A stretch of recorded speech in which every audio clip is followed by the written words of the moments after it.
Vamos lá, pessoal, boa noite. Boa noite aí aos convidados aí, os participantes, alunos. Tem vários rostos diferentes aí e boa noite aí, né? Especial aí ao nosso convidado, né? O palestrante aí, o Charlie Batista, né? Que, sim, vocês vão ter oportunidade de ver aí hoje, né? No nosso Say Talks aí, um cara aí que tem muita coisa bacana para falar para a gente, né? Acho que vai ser importante também, Chá, você se apresentar, falar um pouquinho, né, do Sim. que você trabalha aí, da persona, da comunidade Postgres aí, tá? Então, acho que hoje é um Stay Talks bem especial aí, né? Os Stay Talks são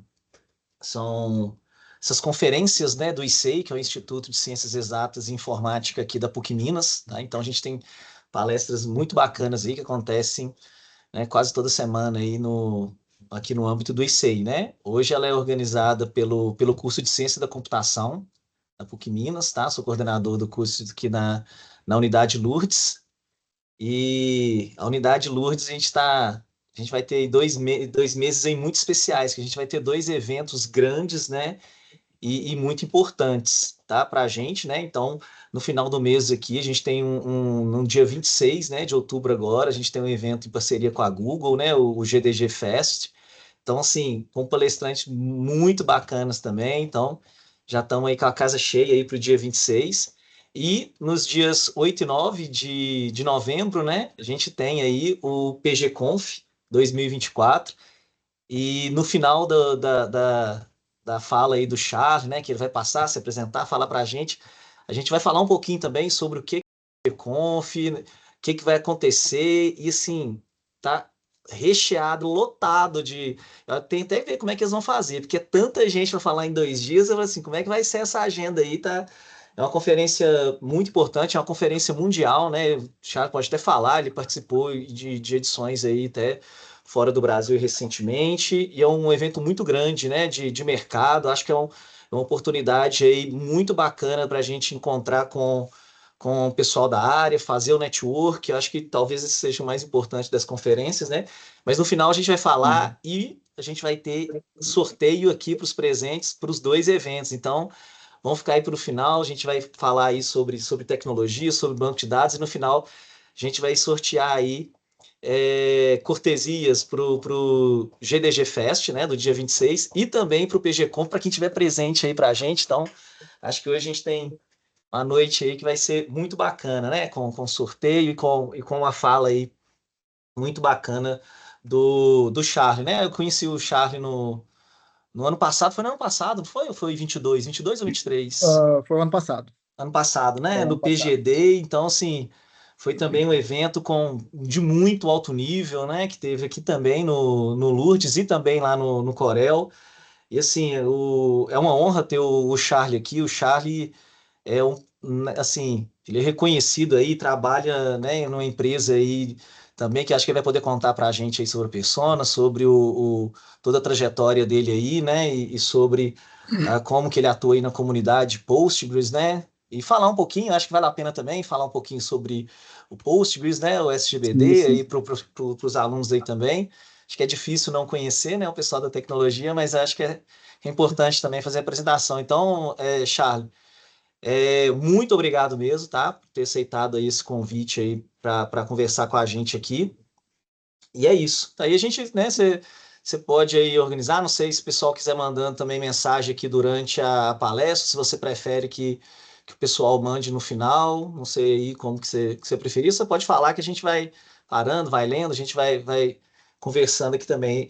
E para o pessoal aí, acho que vocês têm que aproveitar, né? Aproveitar aí o Charlie aí, que é o momento aí, né, para a gente conversar aí com um cara de muito alto nível, né, na área que ele trabalha. Então, Charlie pode escolher como você prefere, Tá. Charlie. Deixa pro. Não, primeiro, obrigado pelo convite, né, professor? Obrigado por estar aqui. É sempre bom falar com o pessoal da academia, pessoal das universidades. É, é um papel importante da comunidade incentivar o pessoal a estudar, incentivar o pessoal a estar se aprofundando no banco de dados, né? E isso é um dos papéis da comunidade que a gente tem hoje em dia. Está trazendo os alunos, o público, o pessoal que está começando agora mais para dentro da comunidade. tentar ser mais receptivo e abrir portas, né? O papel da oportunidade da comunidade é esse também, abrir portas. Não, a gente pode fazer pergunta durante a apresentação, vamos tentar fazer interativo mesmo, bate-papo, à E medida que a não, gente for ótimo falando. então. O pessoal pode levantar a mão aí, o pessoal pode escrever, Isso, tá, pessoal? Acho que quanto mais interativo ficar, acho que mais isso. rico é.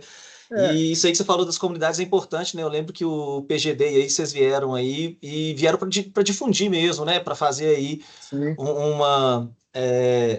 Para falar mesmo sobre banco de dados, eu lembro que abriram aqui Uhum, pela faculdade com os alunos e com o pessoal bacana, isso, e é legal, assim, a comunidade é muito, né? Muito participativa, né? O pessoal exato. é evangelizador mesmo do SGBD, então isso aí acho Uhum, que é muito legal e importante também, né? O pessoal da comunidade também está integrando com a universidade para ter, né? Pessoal também, sim, cada vez sim. mais pessoas aí realimentando aí esse, esse ciclo aí, né? De pessoas que saem gente, entra gente também, então isso é importante, Exato, né? exatamente. E a comunidade é construída por nós, né? Nós somos a comunidade. Então, como você mencionou, se nós não formos renovando a comunidade, ela morre. As pessoas envelhecem, as pessoas se aposentam, né? Então, assim, se nós não formos renovando a comunidade acaba morrendo. E esse é um Não. dos nossos papéis. Eu, Antes de falar sobre, eu queria que você se apresentasse. Não sei se está no seu, se está nos seus slides aí, mas acho que vale a pena também se apresentar, porque a gente conhecer, né, o know-how, né, de quem está falando aí. Mas é tá, isso. Obrigado, então. Vou deixar você mais vontade aí, então. Você pode ir conduzindo, tá? Obrigado, Chá. maravilha, nada, obrigado a você. Não, eu tinha colocado um slide aqui, na verdade, eu não gosto nem tanto de falar sobre mim, porque a apresentação não é sobre o Charlie, né? Mas eu trabalho com banco de dados e com Postgres há não já tem pouco tempo, talvez a idade de alguns dos alunos de vocês aí. Eu trabalho com Postgres há praticamente 20 anos. Durante esse tempo, trabalhei para várias empresas, tanto no Brasil quanto fora. Morei por mais de 8, 9 anos na China, né? Quando eu também fui trabalhar com Postgres, e ainda na China eu comecei a trabalhar para a Percona. A Percona é uma empresa global de banco de dados. Hoje, na Percona, nós desenvolvemos features para os bancos de dados MySQL, Mongo, Postgres, e agora estamos começando com Redis também. O pessoal que está mais na área aí sabe o que foi que aconteceu com Redis, que era um banco de cache open source, muito utilizado, famoso. E o pessoal, a empresa que mantém o banco de dados, ela acabou fechando, digamos assim, o código-fonte, né? E aí a comunidade se movimentou e falou, não, a gente quer continuar com o Redis que seja open source. Criaram um comitê com algumas empresas como Google, a Percona, outras empresas grandes da área de banco de dados também, e a gente está dando continuidade para manter também como open source. Então, uma das coisas que a Percona nós nos orgulhamos hoje é que todas as ferramentas que nós desenvolvemos, inclusive os bancos de dados que nós desenvolvemos, eles são todos open source. Então, é uma coisa que nós prezamos bastante, assim, a questão de open source é uma coisa muito forte dentro de casa, né? Então, eu tinha um slide aqui que estava escrito, nós temos vagas abertas, se o pessoal quiser se candidatar para a Percona, por algum motivo, acho que eu removi o slide, mas depois eu vou pegar, colocar o endereço da Percona aqui e mandar. Nós estamos contratando, temos vagas para o pessoal, para desenvolvedor, pessoal administrador de banco de dados, para área de suporte. Então, a Percona está sempre contratando. Um ponto importante, tem que saber falar inglês. Isso é uma coisa que eu sempre falo nas palestras que eu vou pelo Brasil. Inglês hoje é fundamental para quem trabalha na área de TI, não só na área de banco de dados. Existem muitas empresas lá fora que estão contratando, porque o mercado ainda está um mercado muito quente, mas é muito importante o domínio do inglês também como ferramenta hoje, né? Então, deixar um pouquinho aqui. A minha apresentação está aqui, está uma apresentaçãozinha bem mais ou menos. Não é culpa minha, eu coloquei no chat GPT lá, pedi para ele me apresentar, foi o que ele colocou. Acho que mais ou menos isso aqui. Hoje, meu cargo, eu sou o líder técnico na área de banco de dados, na área Postgres, na Percona, né? E gosto de muitas coisas de trabalhar com performance, a área de performance é uma área que me fascina muito, a questão de inteligência artificial é uma área que tem me fascinado bastante também. E fora do ambiente de trabalho, eu gosto bastante de atividades outdoors, né? Pô, como bom brasileiro, eu gosto de um futebol. Não sou torcedor de nenhum time de Minas, nem o Galo, nem o Cruzeiro. Então, acho que não vou criar nenhuma. O Cruzeiro, assim como a Percona, está contratando torcedor também. Você Tá pode mandar contratando aí torcedor, que né? Tá certo. Eu não quis mencionar nada para não criar uma disputa interna, né? É, mas beleza, tá. O que é que a gente vai falar hoje, pessoal? Hoje nós vamos falar um pouco sobre banco de dados e indústria 5.0. Uma das coisas que eu vejo quando a gente fala sobre inteligência artificial, sobre banco de dados, é que às vezes fica muito alto nível, né? O pessoal fala e a gente acaba não trazendo para o nosso dia a dia. Mas bancos de dados, eles estão no nosso dia a dia. Praticamente tudo que nós fazemos hoje, todas as aplicações que nós interagimos hoje, por trás tem uma ferramenta de banco de dados. E na indústria não seria diferente. Com a questão da inteligência artificial também não seria diferente. Mas o que é essa tal dessa indústria 5.0? O pessoal que geralmente está fora da indústria, eles não sabem, mas existem essa classificação que nós tivemos basicamente 5 revoluções industriais, digamos assim. Geralmente a gente está mais acostumado com a primeira revolução industrial, que aconteceu lá no século XVIII, na Inglaterra, né, quando o pessoal começou a trabalhar com máquinas a vapor, foi quando começou o processo de mecanização. Aquela primeira revolução industrial foi quando o pessoal começou, as pessoas começaram a sair do campo e vieram para a cidade. Nós começamos a criar aglomerações maiores de cidades maiores, né, com aglomerações maiores de pessoas. Mas depois daquela, nós tivemos outros saltos. E esses saltos eles foram catalogados, digamos assim. Por exemplo, quando começou o processo de eletrificação, lá com Thomas Edison e lá nos Estados Unidos, também com Nikola Tesla, quando começou todo esse processo de eletrificação, foi um segundo grande salto da indústria. Nós estávamos saindo para máquinas a vapores, agora estávamos entrando em máquinas elétricas. Outro grande salto foi com a Ford, quando começou o processo de automação. A indústria 3.0 foi quando o pessoal começou a empregar processos de automatização dentro da fábrica. O pessoal, opa, vem cá, nós conseguimos criar esse item aqui de forma muito mais eficiente se nós tivermos um certo índice de especialização e automação. Esse aí foi o terceiro grande salto da indústria, chamada de indústria 3.0. Essas três indústrias, da 1.0 para a indústria 3.0, nós temos aí mais de um século de distância, se nós pararmos para analisar. Então, assim, a evolução demorou bastante, desde o processo de mecanização até o processo de automação. Só que a partir do processo de automação para o processo de digitalização, que foi que nós chamamos de indústria 4.0, que é quando começou o emprego bastante acentuado de computadores, começou tecnologias como Big Data, começou a utilizar tecnologias de banco de dados. Isso já está mais próximo da gente. Isso já foi mais na década de 80, algumas pessoas dizem que foi final de 80, início da década de 90.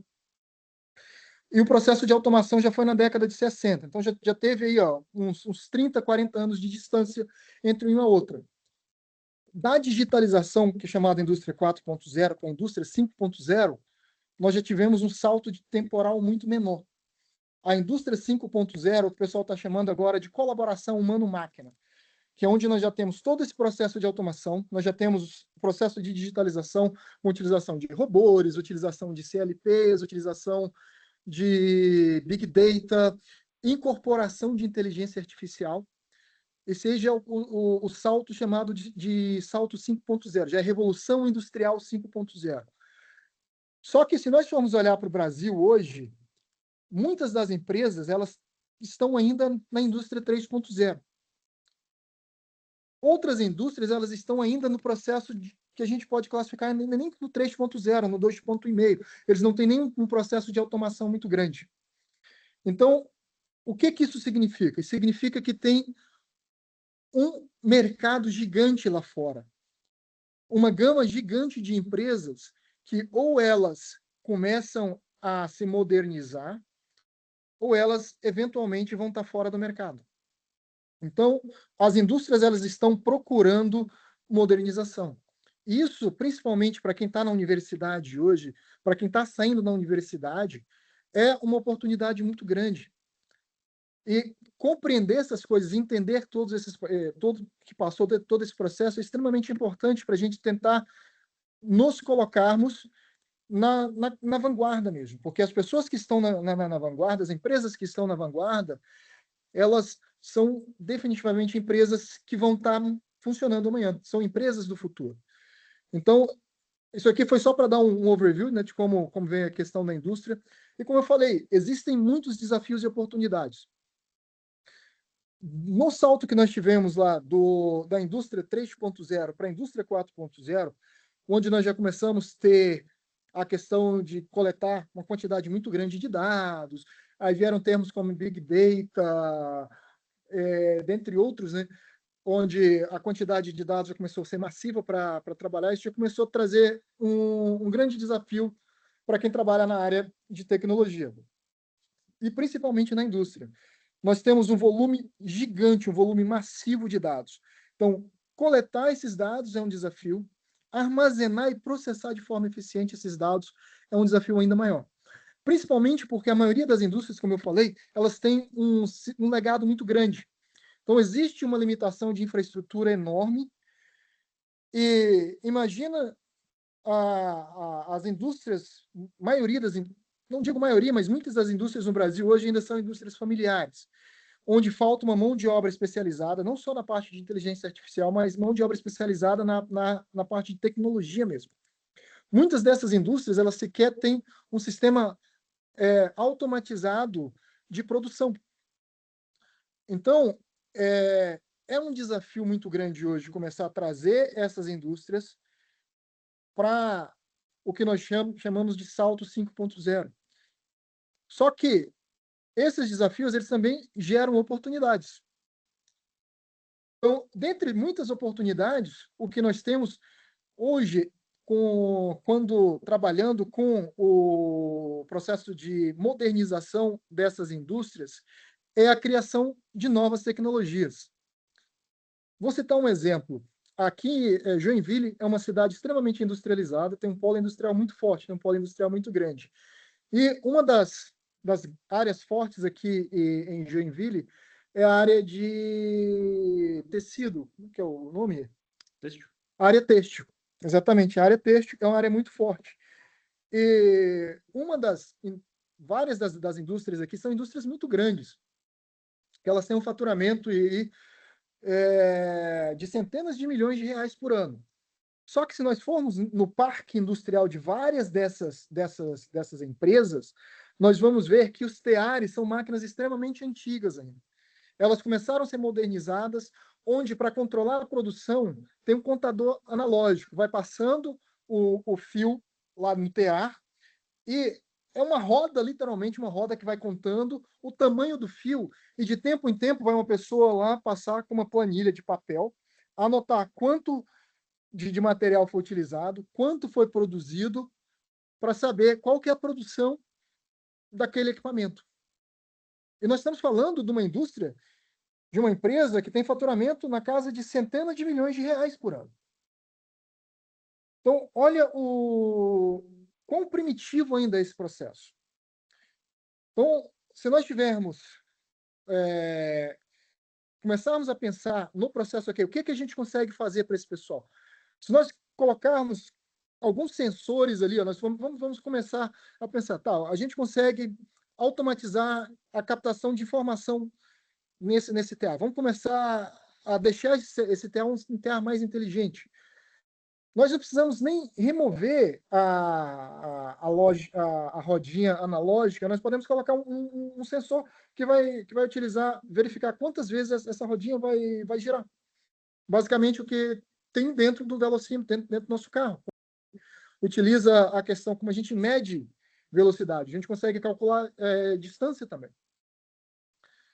Nisso aí, a gente consegue utilizar outros sensores para saber o uso daquela máquina. Vamos supor, a mesma máquina é uma máquina que tem um motor elétrico lá, provavelmente é um motor elétrico antigo, e essa máquina ela para com muita frequência. Muita frequência ela precisa dar manutenção nessa máquina. E todas as vezes que essa máquina para manutenção corretiva, a linha de produção parou. Quando aquela máquina para, não só é o TA que vai parar, porque na sequência da linha de produção tem uma outra máquina, tem um outro grupo que vai precisar do insumo que é criado por aquela máquina para dar continuidade na linha de produção. Então, assim, uma máquina parou, a gente tem toda uma linha de produção parada.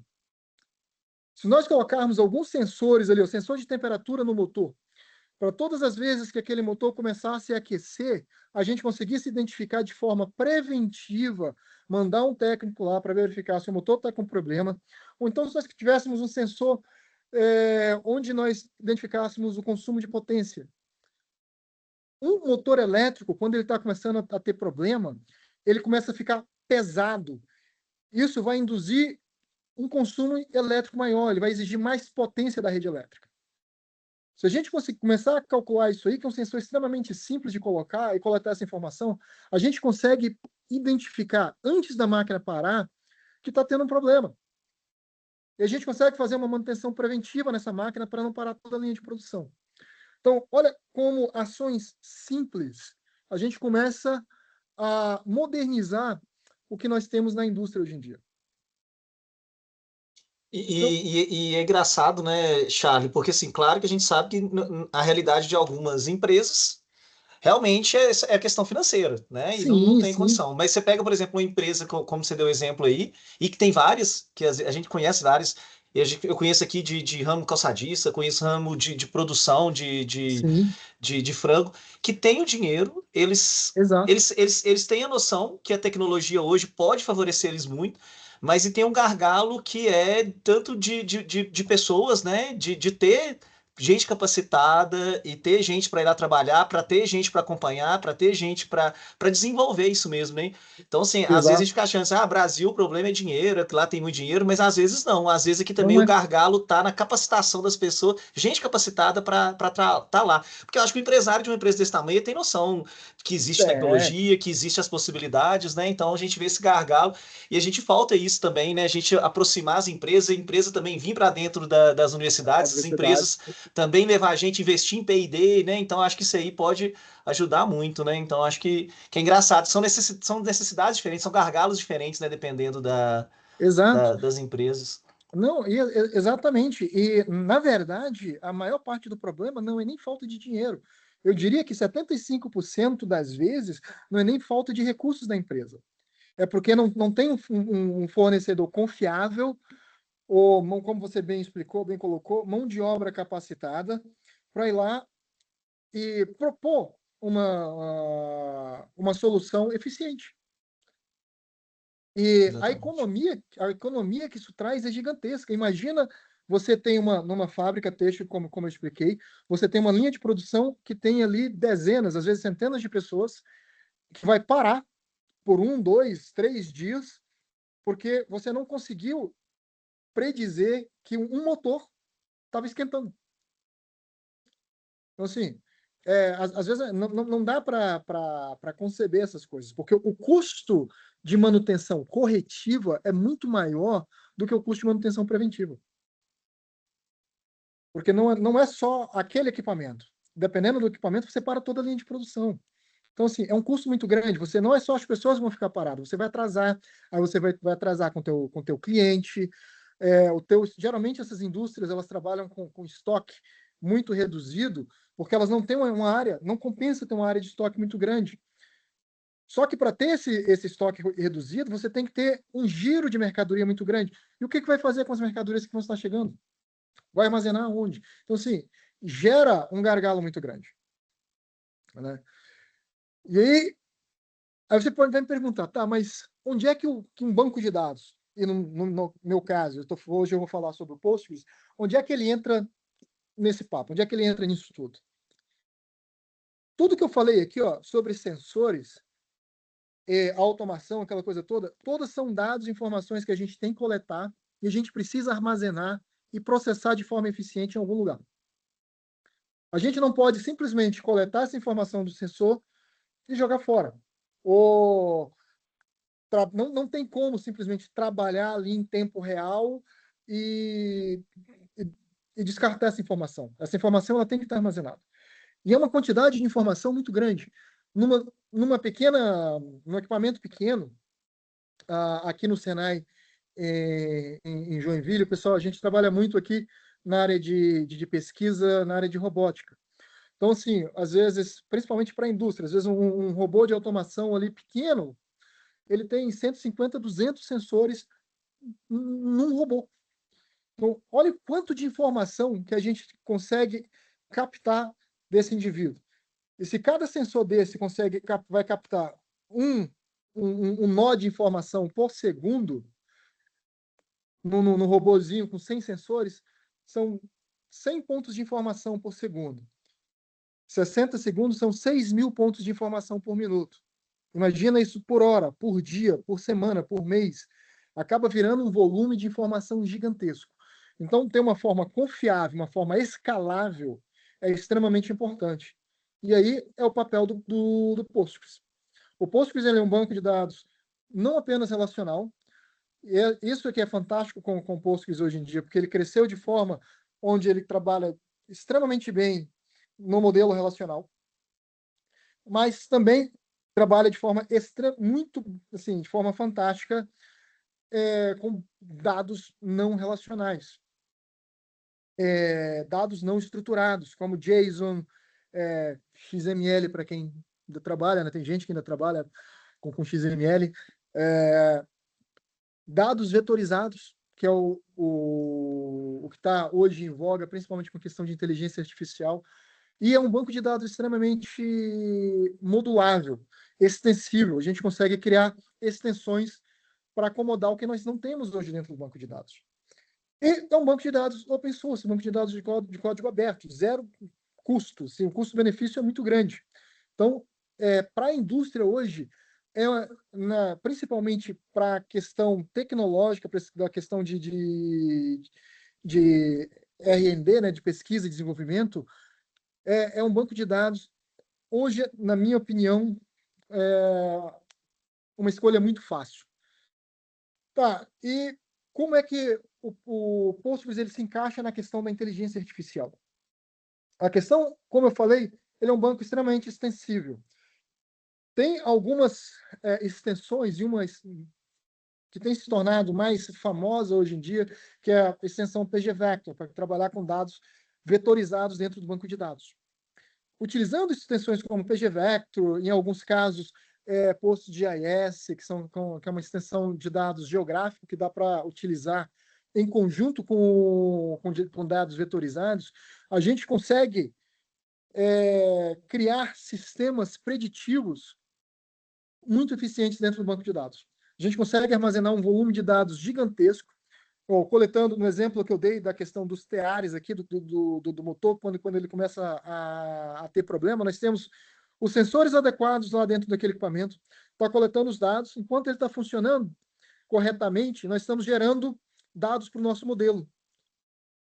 E aí, o nosso sistema, o nosso modelo que a gente criou, que a gente pode utilizar com ferramentas como TensorFlow, PyTorch, existem outras ferramentas no mercado, a gente cria um modelo de dados onde a gente vai estar processando essa informação, onde o nosso sistema consegue saber, identificar o que é uma máquina trabalhando bem. E à medida que a gente vai estar alimentando, os sensores vão estar retroalimentando o sistema vai estar conhecendo a nossa máquina. A partir do momento que aquele equipamento ele começou a trabalhar de forma inadequada, o nosso sistema ele vai conseguir identificar essas anomalias. Então, podem ser anomalias pequenas. Falar, não, tem um acréscimo um pouquinho maior no consumo elétrico, no consumo de potência. Ah, não, essa máquina, quando starta, geralmente um motor elétrico, quando ele dá um start, ele dá um pico de tensão muito grande. Então, vamos supor que o motor ele trabalha em tensão, não de tensão, de corrente muito grande, ele trabalha com corrente nominal de 10 amperes. quando ele vai startar pelo fato da inércia, às vezes esses 10 amperes ele dá um pico de 70, 80, 90 amperes inicialmente, ele começa a trabalhar, aí diminui, aí ele entra no ciclo de trabalho normal, ele volta para os 10 amperes, que é o ciclo de trabalho dele. Um motor anômalo, esse pico, ele começa a aumentar. O que era 90, às vezes fica 95, 100, às vezes é uma diferença muito pequena, mas como o nosso modelo de dados já começou a ser treinado para isso aí, ele consegue identificar essas pequenas anomalias. E a gente consegue predizer que aquele equipamento, ele precisa trocar o óleo, ele precisa colocar uma graxa, ele precisa um enrolamento do motor, alguma coisa, ou seja, ele precisa de alguém ir lá, dar uma olhada no equipamento, fazer uma manutenção preventiva para que a máquina não pare, para que a linha de produção não pare, e a gente está dando continuidade nisso. Isso é só um exemplo. Outro exemplo, a gente pode estar trabalhando também, que, pô, beleza, como eu falei, a questão do exemplo do estoque. As empresas hoje elas tendem a ter estoques enxutos, porque o que dá lucro é o volume de venda hoje em dia. Como a margem de lucro é muito pequena, as empresas elas são muito competitivas, as empresas precisam ter um giro, um volume de venda muito alto. Então, ter estoque muito grande é prejuízo, é ineficiente, é dinheiro parado no estoque. Tá, mas o que é o estoque ideal? Como é que a gente controla, sabe que a gente tem o estoque eficiente para atender os nossos clientes, para que não falte produto dos nossos clientes, mas para que a gente não tenha um estoque grande demais? Utilizando modelos semelhantes, a gente consegue ter essa predição. A gente consegue ver o nosso sistema, depois de alguns meses, ele consegue identificar a questão da sazonalidade, ok, qual que é a estação que nós estamos, na estação que nós estamos tem feriados, não tem feriados, esses feriados, para o nosso tipo de indústria, se consome menos, consome mais. Então, coletando essas informações, a gente consegue começar a trabalhar com essa sazonalidade e começar a enxugar o nosso volume de estoque para que ele se adeque ao nosso volume de venda. E que no futuro, essas anomalias já não. A gente tem chega uma época especial, fim de ano, Natal, aquela coisa toda, que para grande parte da indústria vende bastante. Então, assim, a gente precisa começar a produzir com antecedência, mas não muito antes para que a gente tenha um estoque desnecessário e não tenha uma produção muito grande e lá na frente a gente não consiga dar vazão de tudo, mas a gente precisa saber também como é que foi que o mercado se comportou. Às vezes o mercado está em crise e aí a expectativa de venda ela cai. Ou então a gente não está, o mercado não está em crise, a gente está num boom econômico, a expectativa de venda ela sobe. Então, tendo esses modelos de dados, a gente consegue alimentar isso aí e consegue dar um retorno muito maior. A gente consegue maximizar os lucros das empresas sem necessariamente injetar mais no estoque, sem ter que necessariamente gastar mais. Então, essa combinação de um banco de dados eficiente e escalável e que consegue ser extensível, que torna o PG hoje em dia uma ferramenta tão poderosa. E, como eu falei, para a questão de não só a inteligência artificial, mas para trabalhar na indústria, hoje nós temos 4 pontos fundamentais. Existem outros, mas eu elenquei 4 que são fundamentais na minha visão, que é a escalabilidade. Então, o banco de dados ele tem que garantir gerenciar um grande volume de dados, e o Postgres ele consegue gerenciar um grande volume de dados. Nós temos clientes hoje que eles trabalham com a escala de centenas de terabytes de dados no banco de dados deles.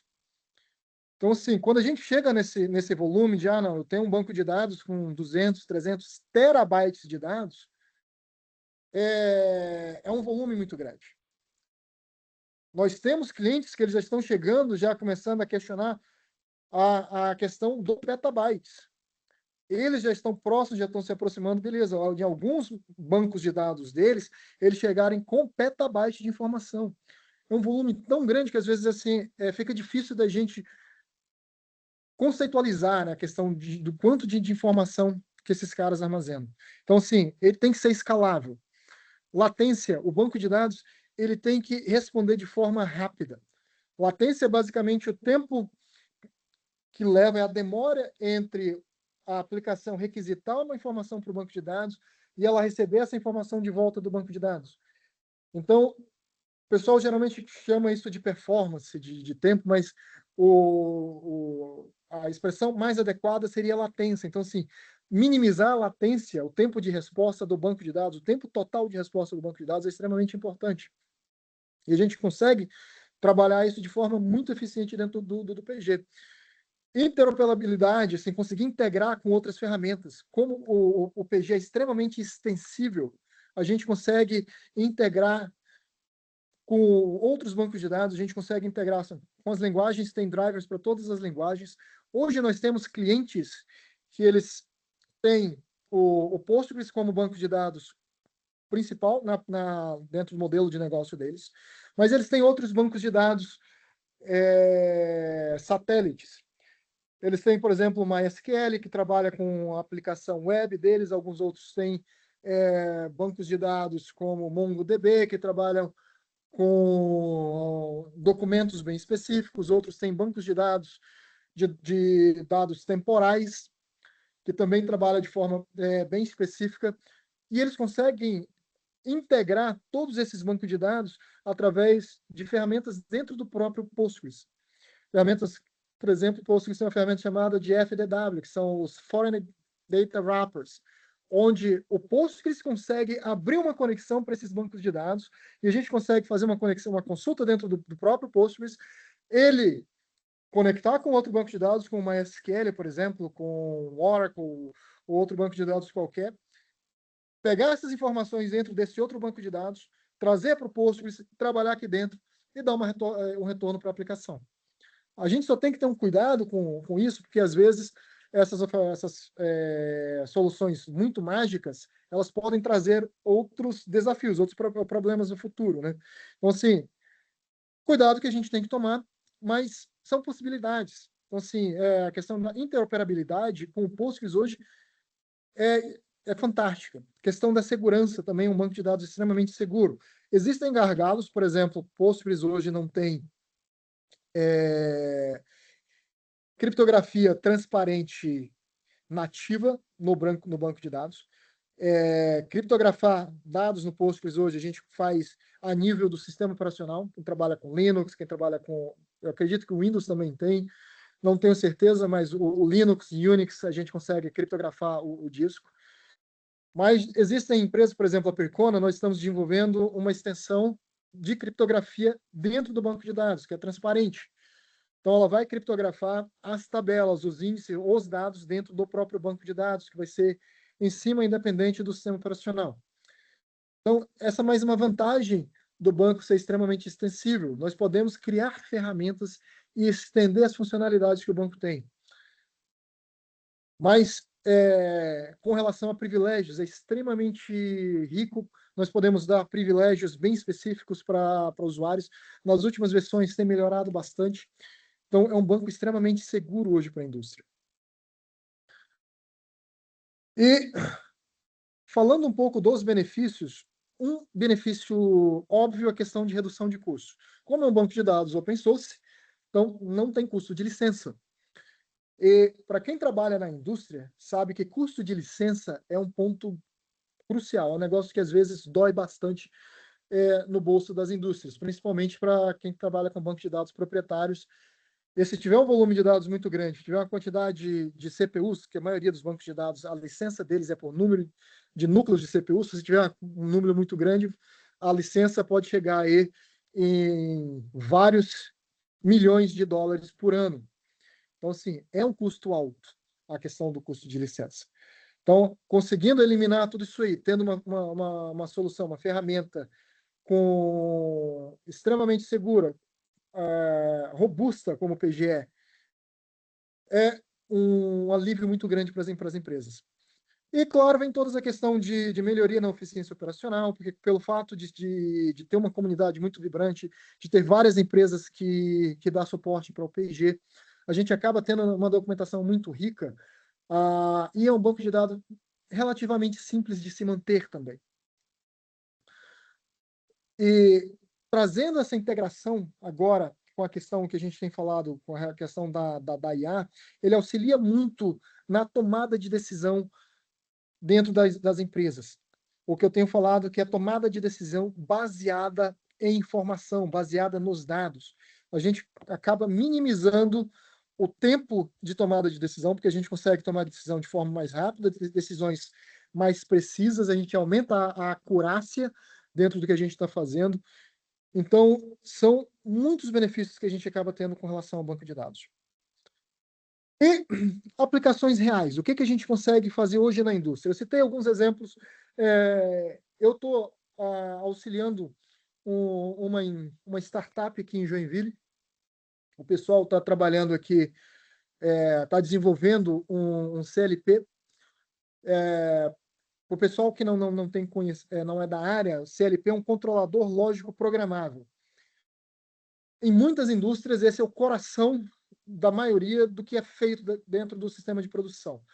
Então, robôs, geralmente eles utilizam CLPs para controlar toda a linha do que o robô faz, todas as interações. Dentro de uma linha de produção, as máquinas, elas geralmente são controladas por CLP também, porque o CLP ele é basicamente um pequeno computador, um controlador, como o nome diz, ele é um controlador lógico, ele tem uma unidade de processamento, ele tem uma CPU integrada, só que, diferente de um computador tradicional, baseada na arquitetura Intel, ele trabalha com resposta de tempo real. Resposta de tempo real aos sistemas de tempo real é basicamente o que nós temos nos nossos eletrodomésticos, numa televisão, numa geladeira, que são aplicações bem específicas. Elas geralmente trabalham com sinais digitais. Então, assim, nós temos um sinal digital de entrada, um sinal lógico, ou 0 ou 1. Ele vai responder esse sinal, fazer um processamento lógico, tomar uma decisão lógica baseada no que a lógica vai dizer ali, e controlar o equipamento. Então, por exemplo, o exemplo do TA. No TA, ele vai ter uma linha entrando por dentro da agulha. Essa agulha, ela vai baixar, vai interagir lá para fazer o processamento da linha, né, para sair o tecido ou o pano lá no final. Então, se a gente for colocar de forma lógica, a primeira coisa que a gente precisa saber aí, ó, é que a linha está entrando pela agulha. Então, a gente pode ter um sensor que vai detectar que a linha está entrando ali. Quando o sensor identificar isso, ele vai mandar um sinal para o CLP e falar, oh, não, beleza, ó, a linha passou pela agulha. Quando a linha passar pela agulha, o CLP vai fazer o quê? Vai mandar a agulha descer. Ela vai fazer alguma coisa lá, vai ter um emaranhado, um entrançado, talvez tenha um conjunto de 2 agulhas lá embaixo. Então, ele vai mandar as 2 agulhas. Quando elas passarem aqui, o CLP vai identificar por um outro sensor que essas agulhas passaram. Ele pode mandar uma agulha voltar, a outra agulha dar uma volta. Então, sim, todo esse processamento, vê que é uma sequência lógica de passos. Essa sequência lógica de passos é controlada pelo CLP. O CLP recebe uma informação do sensor, vê qual que é o passo que ele está ali, qual que é o passo lógico. Ele falou, opa, beleza, a linha passou, tá, a linha passou, qual que é o passo? Mandar a agulha descer. Tá, a agulha 1 desceu. A agulha 1 desceu, ela está embaixo, tá, qual que é o próximo passo? Mandar a agulha 2 passar, entrar. A agulha 2 passou, a agulha 1 tem que voltar. Então, esse é o trabalho do CLP, ou seja, o CLP ele é o cérebro, literalmente, da maioria dos equipamentos que nós temos na indústria hoje. A questão é que, se nós tivermos 100 equipamentos dentro de um chão de fábrica, nós vamos ter 100, às vezes, mais CLPs para controlar aqueles equipamentos. E o CLP é um equipamento extremamente caro, principalmente para a realidade brasileira.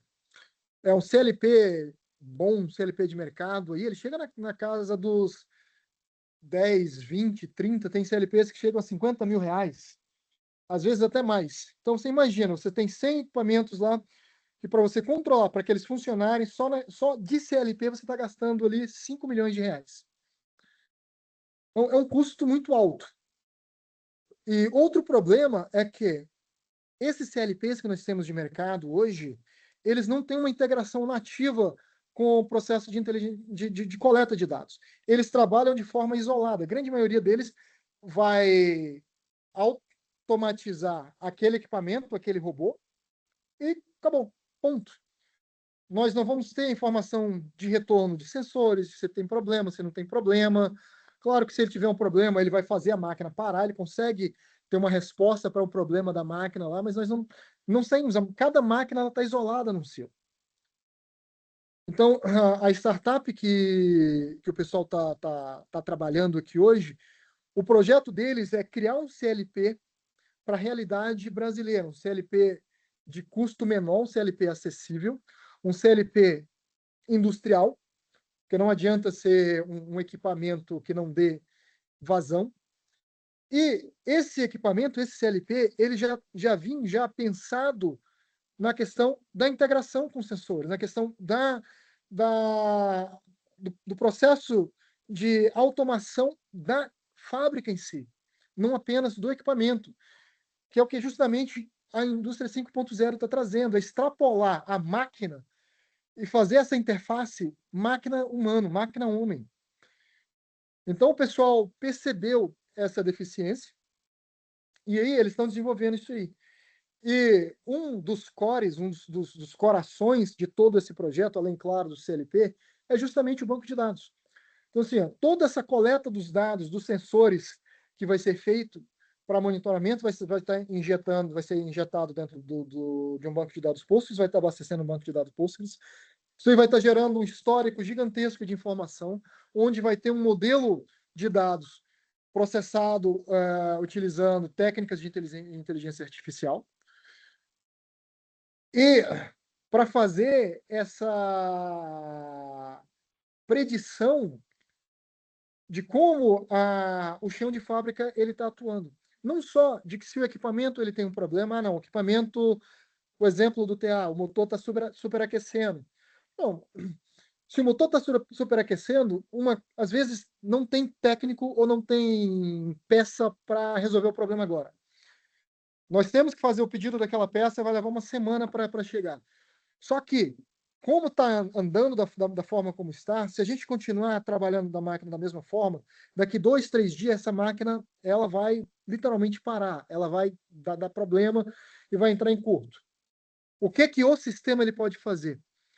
Como o sistema, o CLP, ele controla a máquina e o sistema controla o CLP, ele tem essa interface com o CLP, ele identificou que essa máquina está com problema, então ele pode reduzir o ciclo de trabalho dessa máquina. Ao invés de estar com um ciclo de trabalho de 100% naquele motor, ele reduz para um ciclo de 70%, 60%, um ciclo menor, que não vai superaquecer aquela máquina. A máquina não vai parar. Claro, a linha de produção vai diminuir, a cadência vai diminuir, mas nós ganhamos tempo até aquele equipamento voltar. Isso é um exemplo, uma aplicação real que nós conseguimos utilizar hoje em dia dentro da indústria, utilizando o Postgres integrado com o modelos de inteligência artificial. E existem outros que já estão aí na questão de predição de vendas, a questão de estoque, que é o exemplo que eu dei. Existem empresas que já estão utilizando isso no mercado. A Amazon ela já utiliza isso em larga escala.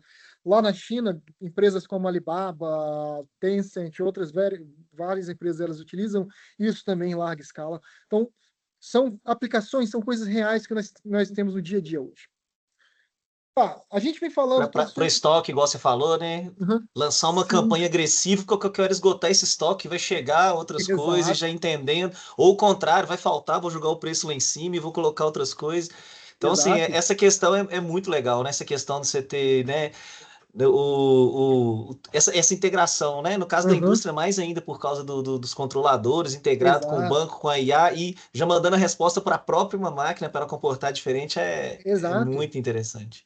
E essa é a revolução 5.0. A gente tem essa interface, isso o pessoal chama de self-healing ou auto-healing, né? Que é a máquina, ela de alguma forma conseguir responder a esses eventos e ela tentar se autoconsertar, né? Não, nesse exemplo, ela não se conserta completamente, mas ela ganha tempo para a gente fazer uma intervenção humana, né? Que é um caminho para o self-healing, né? Então, assim, o campo de oportunidades é gigantesco.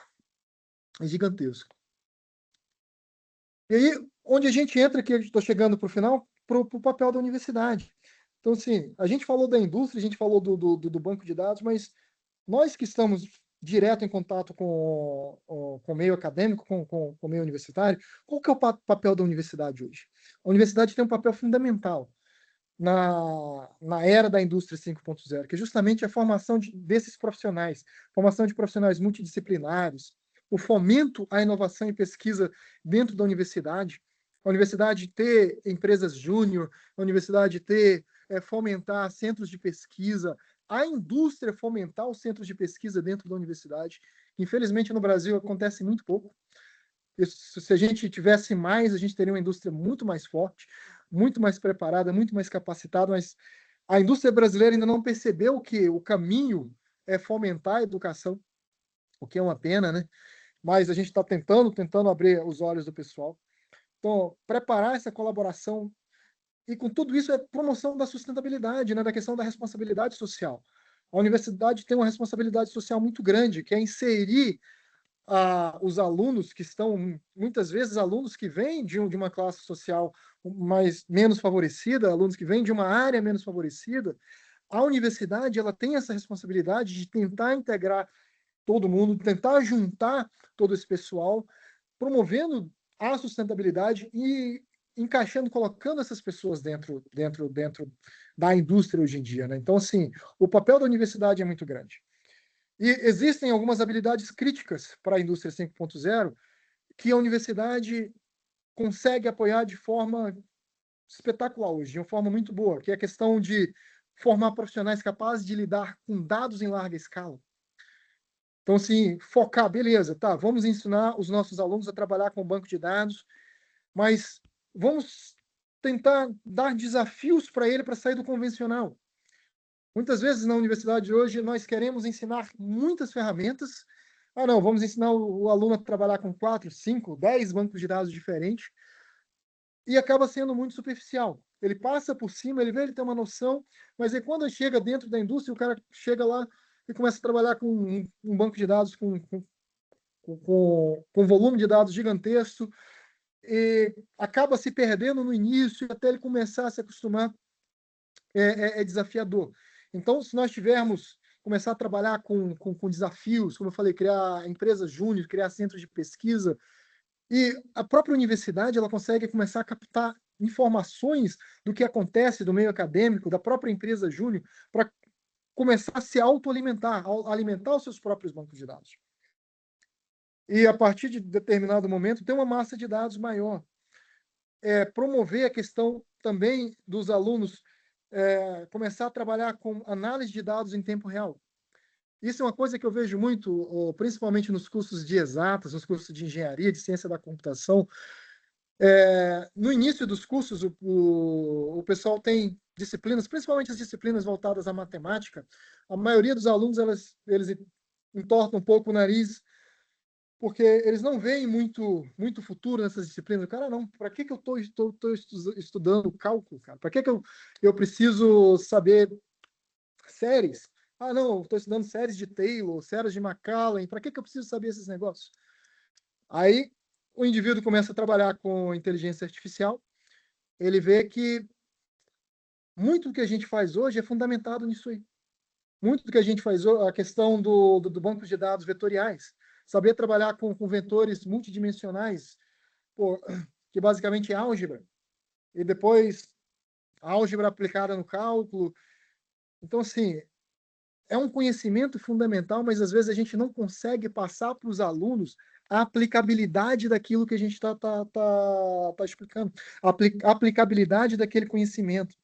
Talvez se o centro acadêmico, o centro universitário, o meio acadêmico, ele começasse a demonstrar, trazer aplicações reais do mundo real, da indústria, do dia a dia, seria muito mais interessante para o aluno. A gente conseguiria formar um profissional mais capacitado, um profissional multidisciplinar, um profissional com uma visão melhor do que a gente tem hoje. E o papel fundamental da universidade é capacitar para o futuro da indústria. Então, ter currículos baseados em projetos reais, inclui projetos que envolvam coleta de dados, Big Data, laboratórios de inovação, né, para incentivar a criação de soluções para problemas reais na indústria, problemas que utilizem inteligência artificial, problemas que utilizem estatística. Isso é fundamental dentro da universidade. Ter uma cultura de inovação também dentro da universidade, né, onde a gente consiga ter foco nas habilidades que a indústria está precisando, como a questão de preparar o aluno para trabalhar com automação mesmo, para trabalhar na área de banco de dados, trabalhar com automação do banco de dados, para saber trabalhar com segurança de dados, com análise de grandes volumes de dados. Então, assim, a universidade ela tem um papel fundamental hoje, que é justamente capacitar as pessoas a se encaixarem dentro, a entrarem dentro dessa indústria 5.0, porque somos nós que vamos conseguir transformar o Brasil. Se nós não tivermos profissionais capacitados, a nossa indústria, infelizmente, nós nunca vamos sair da indústria 2.5, da indústria 3.0. A gente está saindo ainda do processo de eletrificação. A gente está entrando de forma muito morosa dentro do processo de automação, quizá no processo de indústria 5.0, né? E é uma pena, porque, como eu falei, se nós não modernizarmos a nossa indústria, nós vamos ficar para trás. Hoje, no Congresso, o pessoal fala de colocar mais taxa, de criar mais impostos, aquela coisa toda, e a gente tem que fazer isso porque a gente tem uma indústria ineficiente. A nossa indústria ela não consegue bater de frente com as indústrias na Ásia, com as indústrias na Europa, nos Estados Unidos. E isso é um problema. Vai chegar um momento que a gente vai estar taxando em 200% tudo que vem de fora e ainda assim a gente não vai conseguir. Porque o processo de produção vai estar tão eficiente que eles vão conseguir produzir de uma forma tão mais barata, que a gente, mesmo sobretaxando, dobrando, triplicando o preço, vai ficar ineficiente, vai ficar muito mais caro a gente comprar de quem produz dentro do Brasil. Então, esse é um problema. Então, como considerações finais aqui, ó, É muito bom, né? Ver você que tá no mercado aí, né? E é dor, né? É a dor, você sempre, eu quero ter esse cara que mas é formado desse jeito, eu quero ter esse, né, esse formado, né, no mercado, né, com essas exato. características, porque mesmo você tendo a ferramenta lá sensacional, que ela integra com IA e já vem com bons modelos, não adianta nada se não tiver o cara lá que saiba fazer um fine tuning para uma realidade dele ali dentro, Exatamente. não adianta nada você ter aquele produto robusto, com latência, etc., se o cara desenvolve um modelo horroroso, ou que os consultas também, então Sim, assim, sim. então você precisa, tem as ferramentas, mas assim, cada vez mais você está demandando gente mais capacitada ainda, porque é a mesma coisa. Para dirigir um carrinho, pode ser o cara lá, mas um avião lá, uma coisa, tem que ser um cara mais capacitado, não tem como, tem que ser a Exatamente. pessoa, porque a ferramenta é maior, o problema é maior, a empresa é maior, então as necessidades.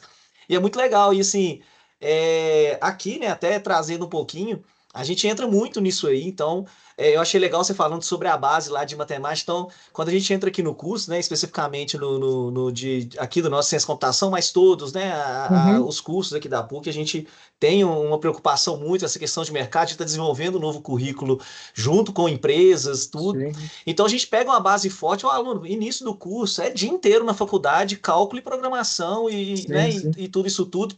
Aí depois ele tem empresa júnior, ele tem extensão, tem empresas aqui dentro, ele vai para iniciação científica, a gente tem um programa de pós-graduação aqui com 9 áreas distintas, inclusive de dados. A gente tem desafios, hackathons, inclusive da área de ciência de dados, tem um desafio de ciência de dados. Então, sim, a gente tem várias coisas que é para isso mesmo, para o cara já É, ter ali aqui a realidade, já está dentro da empresa, né? Muitas parcerias com empresa que trazem aqui necessidades aqui para dentro, para o cara desenvolver projetos. A gente estava com empresa aqui mandando aluno lá, com bolsas para a empresa, e tem que ser assim, tem que ser a sim, roda tem que girar, tem que ser a empresa quer que chega para ele, mas ele também tem que ir lá também mostrar, tem. levar para buscar, né? Então isso aí é muito importante Exatamente. e muito bacana.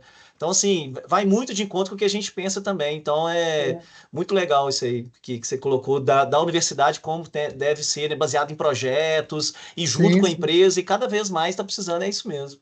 Não, e essa visão da PUC é fantástica, porque você prepara o seu aluno. Por, no, no Brasil, a gente vem de um modelo muito academicista, né? Não que isso seja errado, mas é um foco diferente.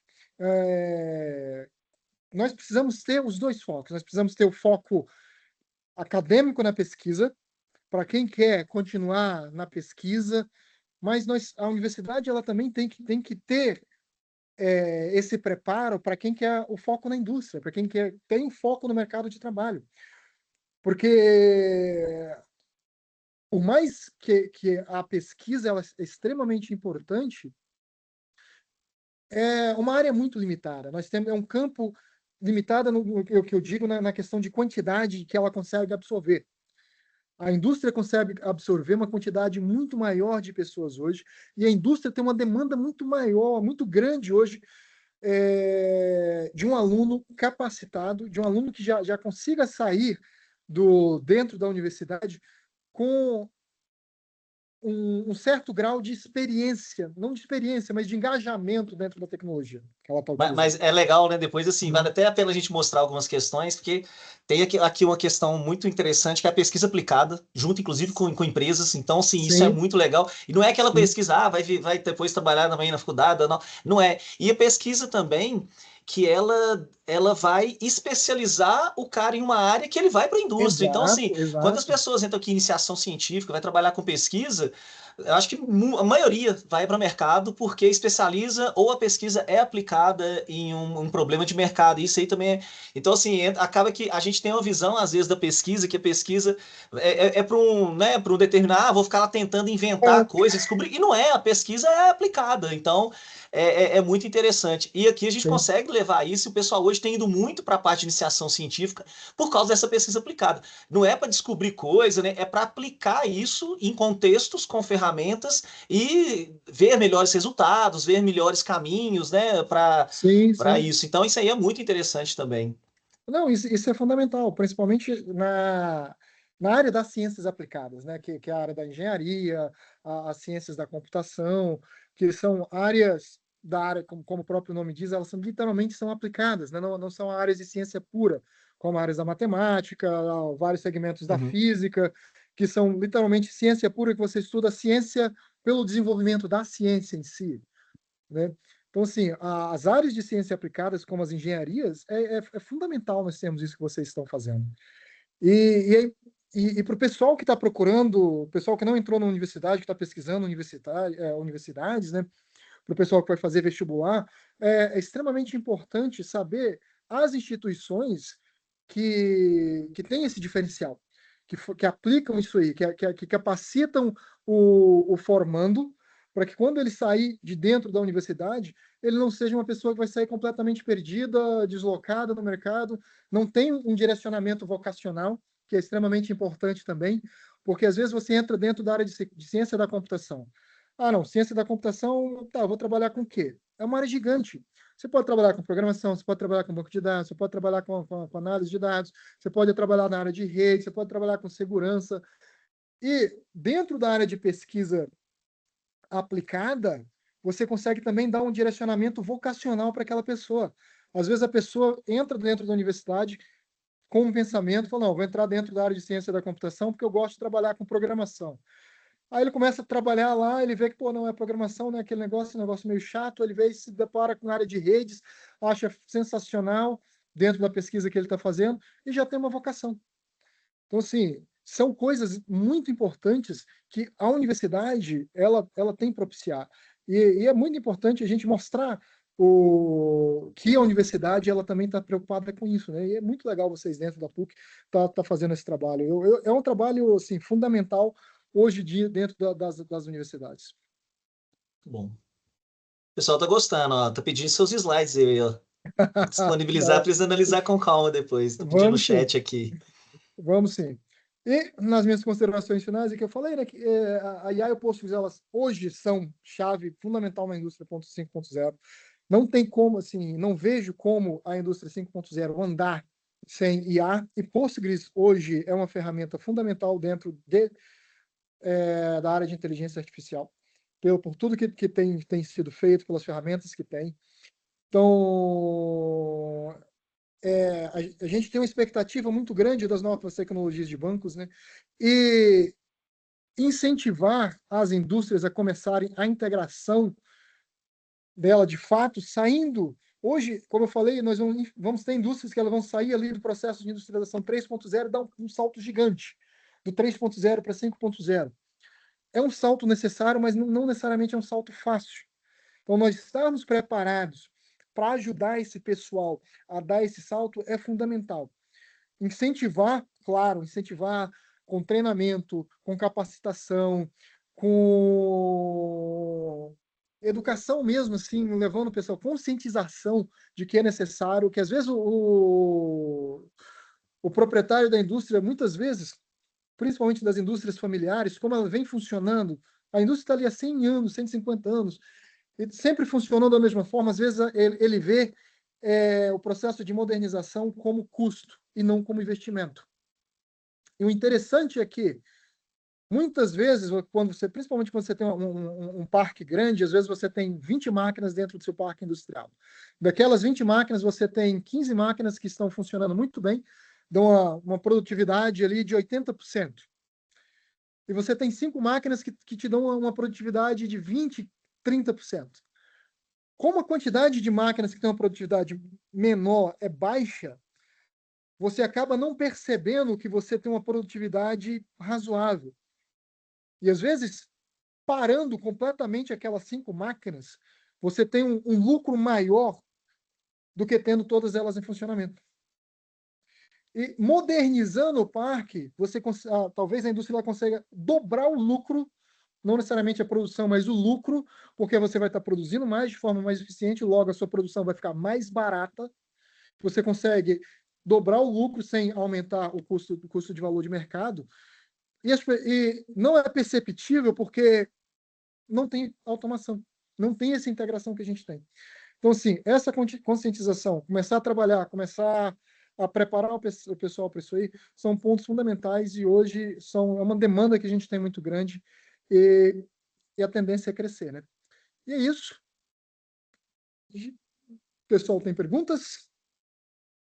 E aí, pessoal?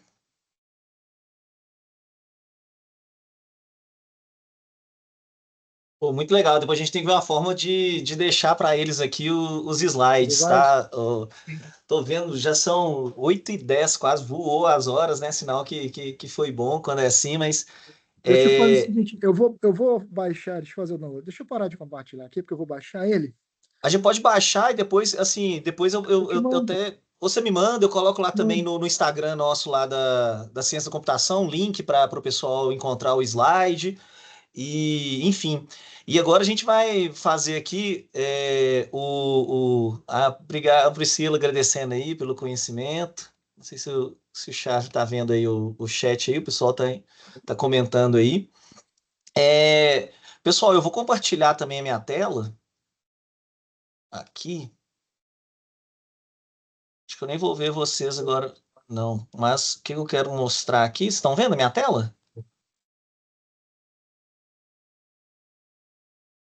Sim ou não? Estou vendo sua tela. Então, né? Tem alguns nomes aqui que estão repetidos, mas eu já coloquei aqui para não repetir os nomes no sorteio, tá? Que eu peguei aqui o nome de todo mundo que participou da live. Peguei e coloquei aqui no. Tivemos mais de 100 pessoas aí em alguns momentos, então, assim, sucesso mesmo a nossa live aí. E eu vou sortear aqui agora. Tem o Hugo. Você levantou a mão? Quiser abrir, tá, pessoal? Pode abrir o áudio aí. Podem ficar à vontade aí se quiserem falar alguma coisa aí também. Coloquei o nome de Boa todo noite, mundo. Boa noite. Charlie. Primeiramente, a palestra achei sensacional. Você abriu minha visão para algumas coisas, é muito interessante essa área de dados, e eu ainda trabalho na indústria. Eu faço sistema de formação, mas eu ainda não consegui uma realocação. E eu trabalho com usinagem desde 2008. Uhum. E eu queria compartilhar um ponto de vista um pouquinho controverso ao seu em relação aos impostos. A primeira empresa que eu trabalhei, em 2009, ela comprou um torno CNC da Okuma, lá do Japão. Uhum. Sim, Na sim. época ficou mais barato comprar do Japão uma máquina bem mais tecnológica, com touchscreen, com sensor de pressão de corte, do que comprar uma máquina home, que é aqui do Brasil. Uhum. E em 2018 para 2019, A primeira máquina home com touchscreen chegou aqui em Minas, e eu fui lá do treinamento nela. Então foi uma questão de 9 anos de diferença em atraso tecnológico, só o touchscreen. Até hoje a home não tem a questão de sensores, de um monte de coisa que a Okuma já tinha naquela época. No meu ver, seria ao contrário. Eu acho que se a gente tivesse menos impostos, essas empresas teriam capacidade de adquirir esses insumos, chips, coisa mais tecnológica para poder colocar na fabricação dessas máquinas da home do que as máquinas, para poder ter uma competição com as máquinas estrangeiras do que se você barrar uma máquina que já funciona. Você vê, as indústrias já têm 9 anos trabalhando com a máquina, produzindo melhor, sendo que elas teriam que esperar esse tempo todo para começar a produzir igual uma tecnologia que já existe. Então, eu acho que essa questão dessa taxação, esse tipo de coisa, acaba atrapalhando entrar em insumos, igual uma coisa que eu acho absurdo. Tem muitas máquinas de ressonância magnética, coisa de tecnologia que não tem no hospital porque é uma taxa absurda, sendo que, no meu ponto de vista, isso o imposto devia ser zero. Você deixa entrar, até mesmo eu vi que máquinas de usinagem mesmo, máquinas com 7, 9 eixos, algumas que não têm produção aqui no Brasil, o imposto é zerado. Então eles deixam entrar essas máquinas porque não tem nenhuma aqui. Mas o ganho para a indústria seria muito maior, no meu ver, quanto menos trabalho fosse de importar essas máquinas, né? de trazer essa tecnologia que já existe. Não, mas você está certo, e esse é o ponto controverso da questão do imposto. Porque o que acontece? A indústria, ela pressiona o governo a aumentar os impostos porque nós não conseguimos produzir com a mesma qualidade, mesma quantidade e mesmo custo que é produzido lá fora. Então, assim, a gente não consegue competir. No exemplo que você deu, qual que é o problema? Como existe uma pequena indústria nacional que desenvolve, que cria equipamentos no mesmo segmento, mesmo sendo equipamentos muito mais defasados, o que o governo faz? Ele aumenta a taxa de tributação para favorecer esse segmento, para que o brasileiro compre de quem produz aqui, em detrimento de quem produz lá fora. Se a nossa indústria, se nós, ao invés de aumentarmos impostos, como eu coloquei, se nós investíssemos em pesquisa e desenvolvimento para criar tecnologias nacionais, onde nós conseguíssemos produzir tão bem quanto, tão eficiente quanto, com a mesma ou melhor qualidade do que lá fora, com preço similar, às vezes não precisa nem ser muito mais barato, mas com preço similar. A gente não precisava ter uma taxa de importação tão cara. Para proteger, por isso quando eu falei proteger, eu literalmente coloquei entre aspas, porque essa é uma proteção capenga. Porque essa empresa, essa mesma indústria que é protegida hoje, vai chegar um momento, igual o exemplo que você citou, que ela vai estar tão defasada, com 10 anos, que lá fora o pessoal já tem touchscreen, e que a gente ainda não tem. Olha, é uma defasagem de 10 anos. Então, mesmo o preço, mesmo a carga tributária sendo muito mais alta de comprar lá fora, vocês compraram lá de fora. Porque compensou comprar lá de fora. Porque a qualidade, sim, o equipamento, a qualidade, o que o equipamento entrega, paga essa diferença de preço. Então, assim, nós não estamos favorecendo a indústria simplesmente aumentando imposto. Nós estamos prejudicando a indústria. E não só a indústria, a gente está prejudicando o consumidor final. Porque, no final das contas, quem paga tudo isso é o consumidor final. E aí nós temos produtos nacionais que são de qualidade inferior, com custo mais alto, entendeu? Porque é ridículo, por exemplo, você, não, eu quero comprar, vamos pegar uma marca de luxo de computador, um Apple, um MacBook. Tá, você vai comprar um MacBook aqui, ó, é um MacBook Pro 14, eu estava olhando com um colega ontem, eu sei o preço que a gente estava olhando ontem, o preço. R$35 mil. 35 mil reais é um valor considerável. Lá fora, lá nos Estados Unidos, o mesmo MacBook, só não, mas a carga tributária no Brasil é alto. Lá nos Estados Unidos, o preço de venda para o consumidor, já com imposto, é de $3.500, que dá uns 18 mil, 19 mil reais. É o dobro no mesmo equipamento. Então, assim, desenvolver tecnologia, trabalhar lá fora, até trabalhar lá fora é mais barato do que trabalhar aqui dentro. Porque a gente não consegue fomentar a nossa indústria. Esse é um problema. Por isso que hoje é por isso que o Brasil ainda está, maioria das empresas, as empresas menores no Brasil, a gente ainda está na indústria 2.5, nem na 3.0, nem automação, não. Você vê, uma indústria que fatura centenas de milhões de reais por ano, não são centenas de milhares, são milhões de reais por ano. O cara tem que passar com uma planilha de papel de hora em hora para saber quanto de linha passou num tubo. É algo inexplicável, entendeu? Então, assim, e aí, esse é só um exemplo. Diga, Hugo. Um negócio interessante que você tocou no ponto, que eu lembrei que a empresa não tinha levado em consideração foi o custo de manutenção da máquina. Quando estragou, teve que trazer peça lá de fora, o técnico tinha que vir, era um técnico só no Brasil inteiro, teve que aguardar o técnico chegar, para a peça vir, e pagar a estadia do técnico, aquela confusão toda. Assim, ficou mais barato no início, produzir melhor, mas quando precisou de manutenção que eles viram o pepino que eles arrumaram. E uma curiosidade, que eu já fui na Home Santa Bárbara, a única máquina, todas as máquinas da Home são produzidas por máquina Home. Uhum. Mas tem uma máquina CNC da Home que é tão grande que a Home não tem uma máquina para produzir. E essa máquina é uma Okuma gigante. Essa Okuma ela chegou desmontada. Então a única máquina em Santa Bárbara que não é Home é uma Okuma para produzir essas barras. As outras máquinas. Mas é muito interessante essa questão. Eu lembrei da manutenção, assim, deu uma trabalheira, uma dor de cabeça esse negócio. Mas sabe o que é isso? Isso é uma oportunidade. Já pensou se um aluno da PUC vê essa oportunidade? Pô, os caras não têm ninguém para dar manutenção nessa máquina.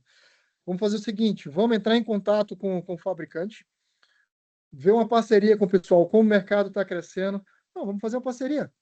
Aí, ao invés de mandar um técnico para cá, manda um brasileiro para lá, faz um treinamento, aprende lá. Olha, os caras não iam ter concorrência. É zero concorrência. E esse é a diferença de mentalidade que a gente tem que trocar. Ao invés de ver problema, de ver desafio, ver oportunidade. Pô, não tem ninguém que dá manutenção. Cara, se não tem ninguém que resolve o problema, se eu resolver o problema, eu vou ser o dono do mercado. Vou ser o único aqui. Tem empresa que vê isso muito bem, né? Você pega. Aqui a gente tem as parcerias que a gente entende. A Cisco vem cá e deita, traz caminhão, porque quer ver a galera trabalhando com Cisco. A Google faz isso muito bem, a AWS faz isso muito bem, essas grandes empresas fazem isso muito bem, Microsoft, tudo faz isso.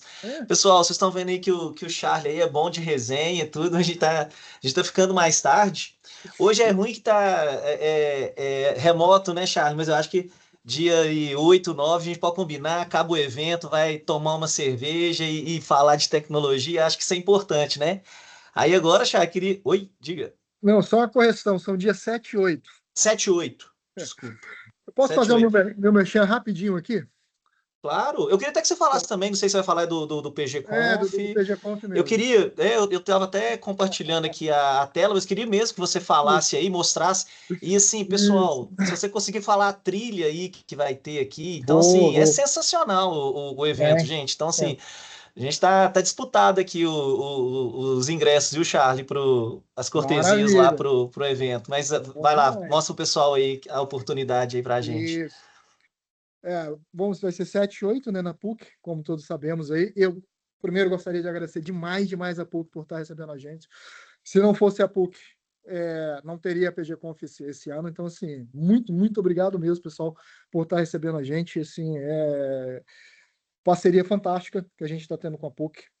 Agradecer os nossos patrocinadores, né, fazer o merchan dos patrocinadores aqui, porque sem eles também a gente não conseguiria fazer o evento. O pessoal da Fujitsu, né, que é nosso patrocinador ouro, o pessoal da Timbira, da For Linux, Aquasoft, SavePoint aqui, o pessoal da VirtLabs, aqui uma startup nossa aqui de Joinville, a PowerTune, a Red7, a Percona também está entrando, a gente não atualizou ainda, e claro, novamente, o pessoal da PUC em Minas, muito obrigado. E a agenda, cara, a agenda é grande. Exatamente. Aqui, ó, só rolar aqui um pouquinho, ó. Então, bastante gente Para mim, aqui. para mim tá até um pouco travado, mas se vocês quiserem entrar, pessoal, é só digitar no Google, Isso, PGConf 2024. Vai aparecer lá o isso, primeiro. PGConf Brasil 2024 vai estar lá. Ah, o Então, Álvaro é bom demais. Ele estava aí no é, PGD e muito boa a palestra exatamente. dele. É, vamos ter alguns palestrantes internacionais, né, como o Álvaro Hernandes, tem o Douglas Ortiz, a, o Euler Taveira. O Euler Taveira, ele faz parte do time de desenvolvimento, o pessoal que desenvolve o PG. O próprio Fabrício também é o pessoal que desenvolve o PG. O Fábio Teles, ele está há mais de 20 anos. Eu não falava quanto tempo, não, senão o pessoal vai achar que ele é velho. Aí, às vezes ele fica zangado. Mas ele está mais de 20 anos nesse negócio aí também. Então, tem um pessoal muito bom. O Jaime Casanova, um cara fantástico. Pessoal, gente boa demais aqui da América do Sul também. O Jonatas também vai falar sobre o PG Vector. Então, ó, tem muita gente boa. Eu falei só nome de homem, né? Mas também vai ter uma mulherada fantástica. Vai ter a Karen, a Ludmilla. É, bastante palestra bacana. A gente vai estar falando sobre plano de consulta, sobre Postgres, a gente vai estar falando sobre inteligência artificial, sobre arquitetura do banco de dados, a gente vai estar falando sobre extensões, sobre performance. Então, assim, vai ter palestra para todos os gostos. Pessoal que gosta do negócio mais dentro do banco de dados, mais hardcore mesmo, ali, saber como é que o bagulho funciona ali dentro do banco de dados. Pessoal que gosta de arquitetura de dados, mais alto nível. Ah, não, pessoal que gosta de dar mais área de rede, de dar configuração, que trabalha com banco. Pessoal que trabalha com otimização de pesquisa ou com segurança, com inteligência artificial. Então, assim, vão ser 2 dias fantásticos. E claro, entre as palestras, os palestrantes eles vão estar sempre, geralmente eles estão sempre lá, o pessoal é muito gente boa. Assim, você encontrar, dar uma enquadrada num palestrante ali, né, falando de forma positiva, num corredor, pô, fazer suas perguntas, conversar com o pessoal, abrir o networking. Networking é extremamente importante para a E gente. não só Então, os assim, palestrantes, né, Charlie? A participação é de alto nível. Então, você vai estar lá sim, nos cafés lá, você vai, ô, onde você trabalha ali, ele aqui, troca ideia, troca um cartão, troca um contato. Então, assim, exato, é um evento, assim, para você abrir seu leque aí de fazer o networking mesmo e, né, ter sim, muita gente boa aí, né, para você conversar depois, para você ir sim, trocar sim, contatos, é sensacional. Acho que o principal, né, das conferências, assim, além do exatamente. conhecimento, é você trocar uma ideia com o pessoal, ir lá conversar. Então, acho que assim, a oportunidade ímpar aí.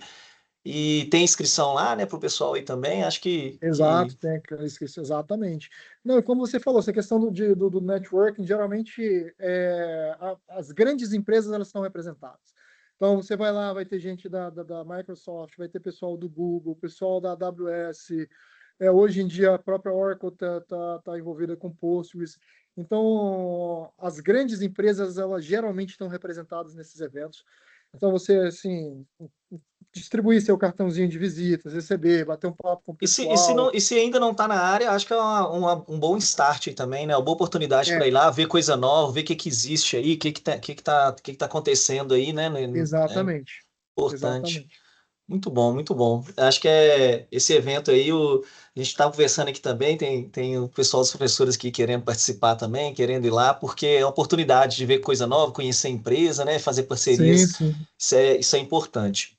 Vou compartilhar aqui então, tá? E a parte boa também, que é ganhar, é, cadê aqui? Ganhar as cortesias, né, para o evento, acho que já Com está no segundo certeza. lote, não está? Como é que tá? Tá no primeiro Já está no segundo lote lote. ainda? Já está Já no está segundo deixando, lote. Não, o já está no primeiro segundo lote lote. acabou, se não me engano, semana passada ou semana atrasada. Mas já está no segundo lote, se não me engano. Então, mas vale a pena. Assim, pessoal, tudo isso aqui vai estar no Instagram da computação, né? Que é o @ccpucminas, CC de Ciência da Computação, tá? Então, CC PUC Minas, tá? Quem aí não for do curso. E lembrando, eu vou sortear 10 hoje aqui, para quem tiver presente, né? Então tem que estar presente aí, tem que dar, opa, tô aqui, eu vou guardar o nome. Mas fica acompanhando lá que a gente vai fazer mais sorteio depois, vai fazer outras iniciativas, outras coisas, mas vou sortear aqui 10 nomes sem repetir, tá? Para estar o nome de todo mundo aqui. Aí quem tiver aí na live ainda já falou, eu tô aqui, aí eu vou salvando os nomes. Mas aqui, ó, tá o nome de todo mundo, vou sortear aqui os 10 nomes, tá? Beleza, deixa eu ver se eu consigo aqui jogar para o lado e aumentar aqui para ver se eu vejo a pessoa. Bárbara Stephanie. Bárbara Stephanie. E depois eu vou sortear também mais pro GDG, pessoal. Aliás, deixa eu fazer diferente aqui. A Bárbara tá aí. O Victor tá aí ainda? Peraí. Ó, tá tudo ao vivo aqui, tá, pessoal? Vitor Risse tá aí. Igor. Só Igor. Tá aí também. A Bruna Luiza Siqueira. Bruna Luiza tá aí. Felipe Augusto Lopes. Aí, ó, o pessoal aí já vai poder. Felipe Augusto tá aí. O Felipe Augusto Silveira. Acho que os dois estão aqui. Lopes. Ah, não, Silveira. Silveira e Silva não tá aí, né? Ah, não, tá. Desculpa. Marcelo Silvério tá aqui. Não, mas não saiu o Marcelo, não saiu? Opa, acho que não saiu o Marcelo Silvério, não. Yuri Farnese tá aí, Riniel. Ó, o Riniel não tá aí, hein? Então o Riniel perdeu. Então vou ter que sortear mais um. E André Alves. Acho que só o Riniel. Tem alguém, pessoal? O Riniel tá aí? E o André Alves. Então esses aqui, com exceção do Riniel. Deixa eu olhar de novo, para eu não dar bomba aqui no cara que tá aí. Senão é ruim, né? Não tá, o Riniel perdeu. Então vou colocar aqui, ó, do PG Conf, todo mundo menos o Riniel. Ele vai ficar bravo amanhã, não vai? Paciência. Então agora aqui eu vou sortear de novo um nome, que é o ainda do PG Conf, tá? O Ian da Silva Gauss. Aí, ó, ganhou o Ian. Segundo resultado. Eu postei aqui no chat também, professor, o link da apresentação no GitHub. Acabei de Show. subir, já coloquei aqui. Show. Aposta do PG Conf também, né? Da conferência, por favor. Vou agora. Sortear agora mais 5 nomes, que é pro GDG. Pessoal, lembrando, depois sigam lá o CC PUC Minas, vai ter mais sorteio do PG Conf, vão ter vários aí também. Vamos sortear agora 5 nomes do GDG da Google, dia 26. Gabriel Martins Santana, vamos ver se ele tá aí.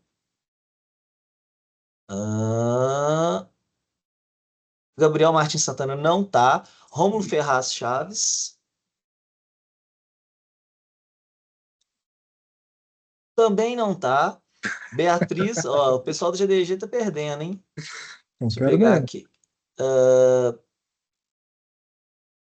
Beatriz também não. Felipe Henrique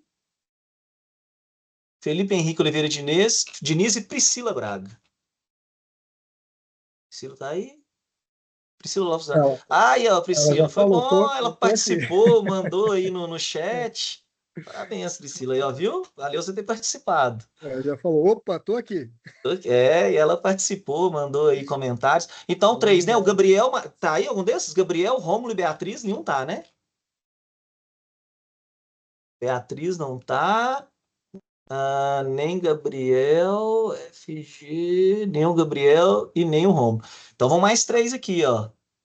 Mais três nomes pro GDG. Cadê? Maria. Cadê aqui? Maria Clara. Não tá. Marcelo Silvério. Tá. E Salomão André também tá. Então, Marcelo, Salomão André estão. Deixa eu colocar aqui. Vamos ser 5. E ficou faltando um aqui, então. Vamos mais um lá pra gente terminar. Último sortudo. Vitor Gabriel Linas. Vitor Gabriel Linas, tá aí. Pessoal, então, esses aqui que ganharam tanto do GDG quanto do PG Conf, podem me enviar, tá? Enviem no meu e-mail, que depois eu confiro aqui. Vou colocar meu e-mail aqui no chat, tá? Aí vocês podem enviar para mim. Nome na internet do Gabriel. Pô, aí, ó. Gabriel deu mole. Primeiro sorteio, tô aqui. Sorteio de novo, a internet do Gabriel caiu. Fala com o Gabriel para ficar de olho, que aí a gente vai ter mais oportunidade. Não, seguir o CC PUC Minas, ó. Segue lá, @CC PUC Minas. Só seguir aí o. Opa! Eu dou arroz CC PUC Minas. Se eu colocar arroba, ele tenta encontrar alguém.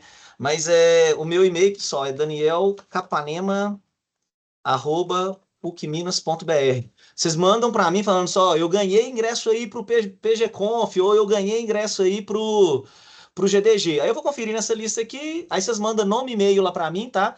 Que a gente vai cadastrar vocês lá para participar. E então, gente, agradecer a participação de todos vocês. Charles, muito obrigado mesmo aí pela parceria, né, que a gente está fazendo aí. A gente se encontra aí no.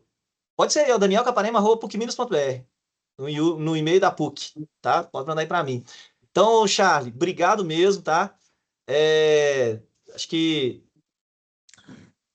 boa apresentação, então, né? E também, assim, estamos numa expectativa grande aí para o nosso evento aí do PGConf dia 7 e 8, tá? A gente se encontra aí então e mais uma vez, pessoal, convidando aí todo mundo, tá? Entrem lá, convido o pessoal para o PGConf aí também para a gente fazer um evento bem bacana aí, fazer um network aí, se encontrar aqui durante o evento, tá? Então, muito obrigado, viu, Charles? Não, obrigado a vocês pelo convite. Novamente, obrigado por receber a gente aí durante o PGConf, né? É sempre gostoso estar aqui, estar batendo esse papo, batendo com vocês, né? É bom demais. Obrigado por receber a gente. Valeu demais, nós que agradecemos. Pessoal, valeu demais, boa noite para Valeu. vocês, boa semana, nos vemos no PGConf. Valeu, boa noite, tchau, Valeu, boa tchau. noite, pessoal. Tchau, tchau. Boa noite. Tchau, tchau. Aí eu falei que o Marcelo Silvério estava aí, hein? Mas não ganhou não, Marcelo? Ganhei, ué.